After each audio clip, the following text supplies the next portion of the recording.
প্রিয় গাইস, আসসালামু আলাইকুম। আসলে আমরা আসছি ঝিনাইদহ ডাকবাংলা বাজার থেকে, ঝিনাইদহ জেলা।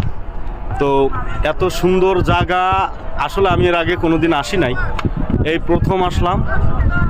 পিছনে ওই যে ঘরটা দেখা যাচ্ছে ওইটা ইন্ডিয়ার ভিতরে, ভারতের ভিতরে।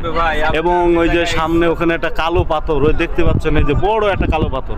এবং ভারতের বিএসএফ দাঁড়িয়ে আছে একবারে। আমরা 0 পয়েন্টে, আমরা জাপলংয়ের একবারে 0 পয়েন্টে সিলেট। তো খুব ভালো লাগলো, অনেক পরিদর্শক আছে এখানে, সবাই এসেছে, তারা দেখছে। খুব ভালো একটা স্থান, খুব ভালো একটা জায়গা। তো সন্ধ্যার আজান দিচ্ছে না, তো একটা গান করতাম, তো এখন তো আর সময় নাই যেহেতু গান করার। খুব ভালো লাগছে, আপনারা অবশ্যই আসবেন। আসার জন্য আমন্ত্রণ রইল এত সুন্দর একটি জায়গাতে।